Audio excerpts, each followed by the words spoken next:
Welcome into NFL Daily by Chat Sports. Harrison Graham and Chase Sr. with you. Mel Kiper of ESPN has released his latest mock draft as draft season. It's getting here, Chase. I'm fired up. So let's kind of break this down. We'll give some analysis, some hot takes. Number one overall pick, I don't think a hot take at all. Aidan Hutchinson out of Michigan. He lands with the Jags. Yeah, a lot of people going into the college football season had pegged Kayvon Thibbodeaux out of Oregon going number one. I think Aidan Hutchinson was able to outplay him throughout this year. And a lot of people get worried about the athleticism and the strength. I don't worry about it at all. I think he's kind of a combination of both Joey Bosa and Nick Bosa. I'm not saying that he's going to be both of those guys, but he really does have flashes, in my opinion, of the Bosa brothers, who have gone on to have really great careers up to this point.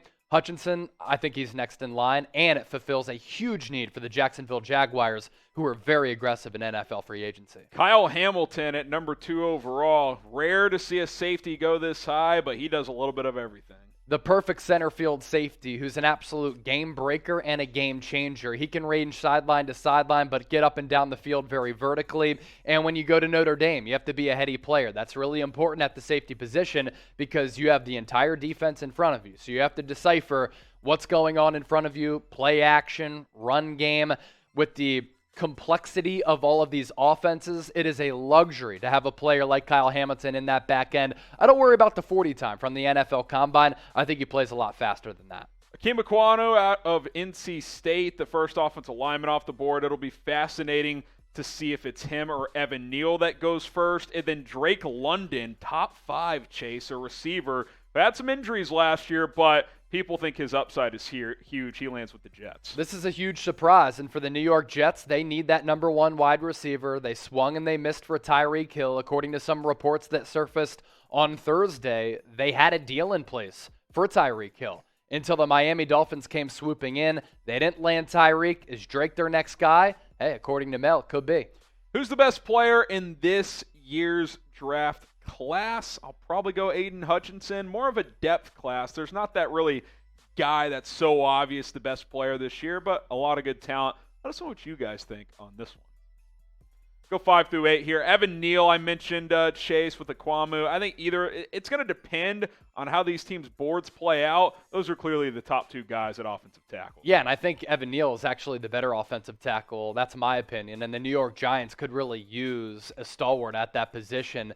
Not sure if Daniel Jones is going to be the starting quarterback here in 2022. And beyond that, even bigger question marks. But if you get that left tackle locked down, then that is a franchise pillar. Travon Walker, who just tore up the NFL Combine, edge out at Georgia, tested off the charts.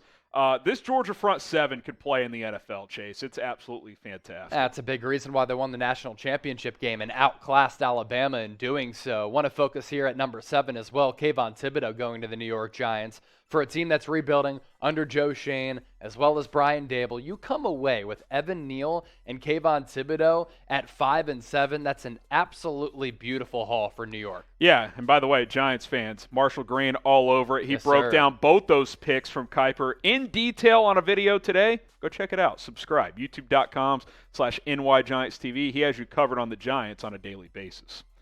Another receiver comes off the board here, Garrett Wilson, Ohio State. I think he's my favorite receiver in this class.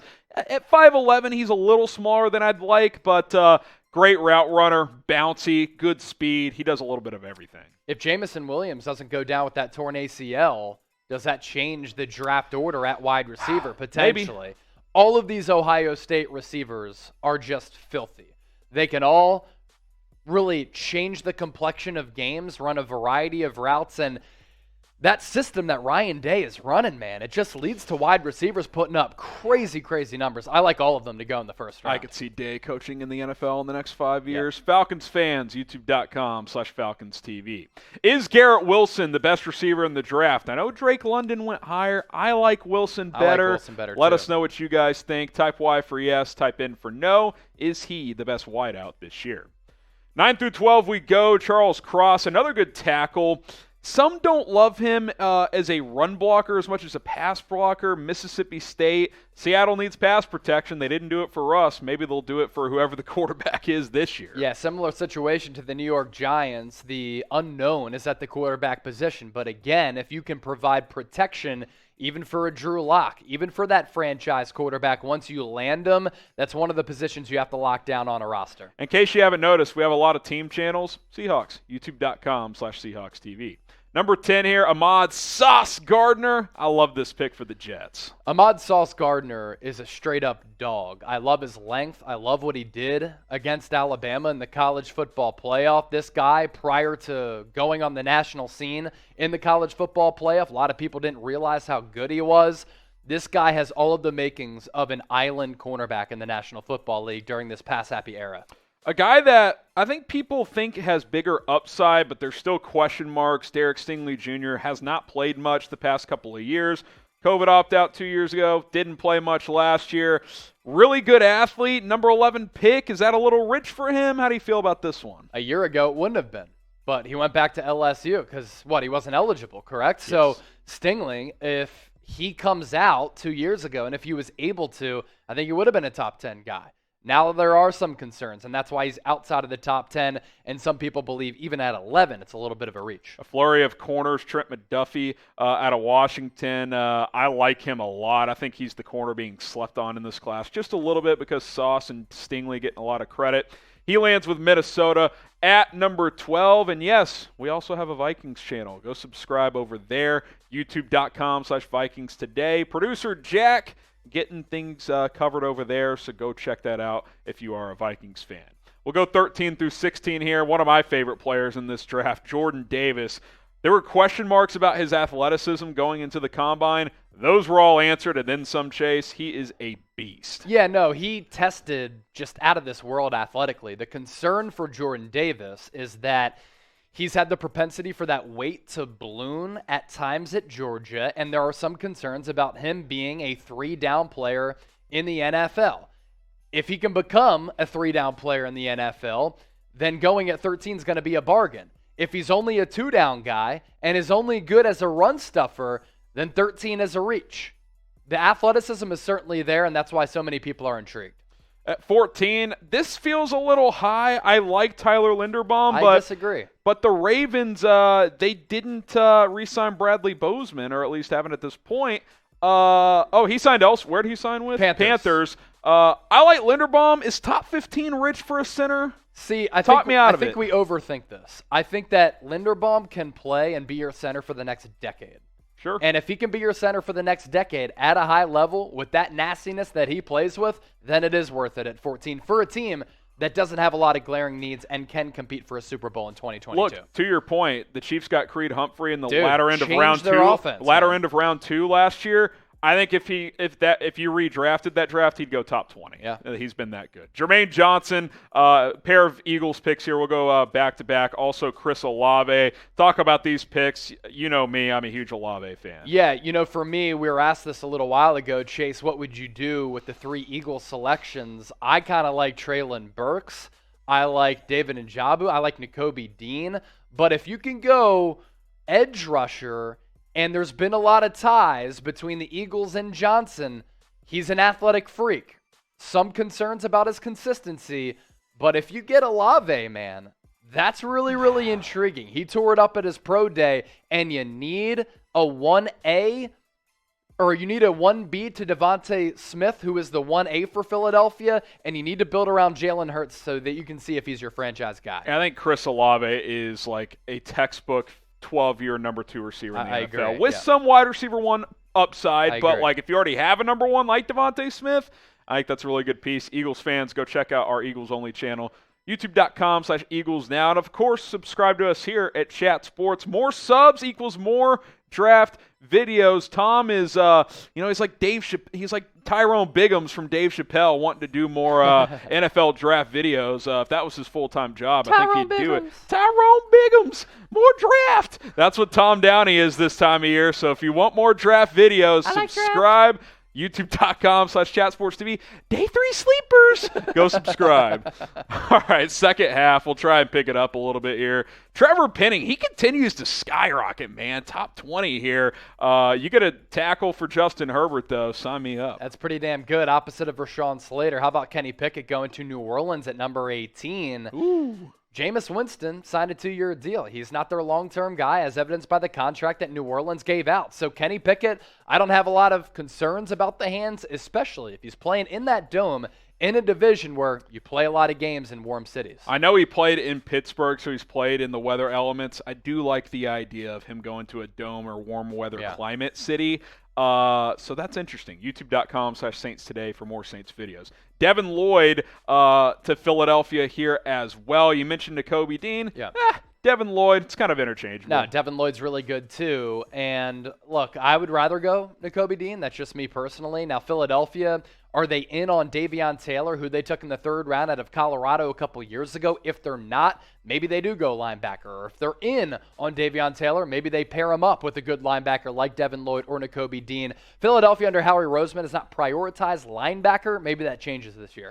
Malik Willis, so 2 QBs and 3 selections here. I kind of thought this could go the other way, but he goes to Pittsburgh at number 20. A lot of rave reviews coming out of his pro day. Chase, you sign Mitchell Trubisky to that 2-year deal, $14 million up to $27 million in incentives, but I think Pittsburgh's a prime team to take a chance at a quarterback. Let him sit behind Mitch for a year. If Mitch balls out, cool, he's your guy for year 2. If not, you can, he's your backup for a year. You can trade him, whatever. You can get out of that contract in year 2 as well. I would like this quite a bit for Pittsburgh. I think Willis is my favorite guy. You get him at 20, it's pretty darn good. What about the Philadelphia Eagles taking Malik Willis? I don't think you can rule that out. I wouldn't rule it out. I don't think you can rule that out. But him going to Pittsburgh, foundation, continuity, good organization, strong-minded head coach. For his development, that'd be a great spot. But I don't think he lasts till then. YouTube.com/Steelers TV for more Steelers videos. Man, I would give Hurts another year. Yeah, so would I. Don't do what you did to Wentz by drafting Hurts. I agree. Play Hurts this year, see what happens. Better quarterback prospect. Type KP for Kenny Pickett. Type MW for Malik Willis. Kind of depends on what you want. Willis more of a upside guy. Pickett more of a safe guy. Get your votes in right now. 21 here, we got Jameson Williams coming off that torn ACL. I actually like this a lot with New England. You got the Bama connection, although he transferred from Ohio State, so him and Mac actually didn't play together. But I think you just check down Mac, dump it off to Williams, let him go. Yeah, I think it makes sense. Take the top off of the defense as well. Kenyon Green, number 22, offensive lineman out of Texas A&M, going to Green Bay. It's been some change along that offensive front for the Packers. They definitely need wide receivers, though. Yeah, no doubt about it. Devontae Wyatt, he lands with Arizona. Another one of those stout defensive linemen here as that front gets a little bit better. This one was interesting. Now, Tyler Smith has been moving up draft boards. The offensive tackle out of Tulsa can play a little guard, too, if you need him to. Dallas needs a piece on that offensive line. But I think Smith is an early day 2 guy. This feels a little rich to me. He's been moving up draft boards. He might sneak into round 1. I don't know about number 24 overall. I know my guy Tom Downey at the Cowboys Report, youtube.com/Cowboys TV. He wasn't thrilled with this one. If you want to get more of his analysis, go check that out on that channel. All right, 8 more picks to go from Mel Kiper's latest mock draft. Jahan Dotson at number 25. He's gone anywhere from kind of 25 to 45 in mocks I've seen. A little high for Buffalo, but another playmaker for Josh Allen. Yeah, my job before Chat Sports, I worked in northeastern Pennsylvania, covered Penn State football. Got to see him when he was the number 2 behind KJ Hamler, and I saw at the time. Ooh, that's speed. Hamler, he's going to go to the NFL. He did, obviously. Pat Freiermuth on that squad as well. Great tight end for the Pittsburgh Steelers. But I saw Jahan Dotson, and I'm like, you know what? This guy's a future first-round pick. He can really do it all. A lot of people are just overthinking the testing stuff. This guy runs really good routes. He has great hands, good vertical speed. I like him going 25 to Buffalo. Can be a punt returner as well. Oh, yeah. Zion Johnson, I love this kid. One of my favorite players in this draft. Boston College, he can play guard, he can play center. Probably a guard. I think he's a guy, Chase, you plug in at right or left guard. But he can also be your backup center. Like, you don't have to carry a backup center if you have Zion Johnson. And that's valuable. Mauls people. He can pull in the run game. I think he would be a great selection for a team that wants to run the football with Derrick Henry, obviously. Last 2 Super Bowl winners, what'd they have? A good defensive line. What did the losers have? Bad offensive line. That's why you're seeing so many offensive linemen go in this first round. Titans fans, youtube.com/Titans today. Breece Hall, Iowa State, a running back goes here. He just signed Leonard Fournette. Yeah, I don't really get this one from that standpoint. Don't draft running backs in the first round. I do think Breece Hall is RB1 in this draft, but I agree. I would not draft one in the first round. Treylon Burks, me and Chase love this kid. Now, So I think stupid at back 28. to your point of, oh, well, he didn't test that great. Dude. I watched this dude like 8 times last Physical year. freak. If you take him off Arkansas's offense, They're terrible. they might win like 4 games. Dude, he's a freak athlete with like Terrell Owens' athletic upside and pull-away speed. I don't care about the 40-yard dash. He's a bigger but probably slightly less polished Deebo Samuel. Yes. Which is pretty damn good if you ask me. We're overthinking this with the speed. You don't think Aaron Rodgers would like him? I think he would. Who's your favorite player in the draft? I love Treylon Burks. I love Zion Johnson. Those are 2 of my favorites. Let us know who your favorite player is in this draft. All right, final 4 here. Nakobe Dean to Kansas City at 29. Great value right there. By the way, so this is kind of tricky because Mel Kiper did this before the Tyreek Hill trade, which we should mention here. So now the Chiefs get this selection at number 29 overall. So take this with a grain of salt. I don't think the Chiefs really need a linebacker. Initially, that was the Dolphins' pick, so monitor that. I don't think they'll select Nakobe Dean because they have Willie Gay and Nick Bolton. You need a receiver. You need edge. Even after Valdez-Scantling, you still need a wide receiver. The dream pick is Jameson Williams falls to either 29 or 30, but that did not happen in this particular mock. Now, this second pick, Chase, I do like. George Karlaftis, you need an edge rusher. He's been rising up boards. If you get a receiver at 29, edge at 30, or vice versa, I think that's a pretty good combination, so we'll see what happens there. For more Chiefs news and rumors, I host the Chiefs Report. Go subscribe, youtube.com/ChiefsTV. All right, last couple of picks here. Travis Jones goes to Cincinnati out of UConn. Baby. And then let's talk about the quarterback. A QB3 sneaks in here, Matt Corral. And I could see Detroit doing this. If they're not going to take a Malik Willis at 2, it makes sense to draft one at 32 because you get that 5th-year option, Chase. We saw Baltimore trade up to 32 for Lamar Jackson to get that 5th-year option. I could see a team doing that with a Corral, a Sam Howell, to get that extra year, sit them for a year or 2, and then maybe they're ready to go by year 2 or 3. I love it. If you don't go QB at 2, go QB at the back end and that final pick in that first round. I really like that line of thinking for Detroit. I personally might take a chance on a Willis with number 2, but if you don't, then Corral at 32 is a pretty good pick. So there you go, Mel Kiper Jr.'s latest mock draft with some analysis and reaction from myself and Chase Sr. If you want more draft coverage, well, subscribe. Tom Downey's in the lab cooking up videos for you guys. YouTube.com/ChatSportsTV. We got you guys covered on a daily basis.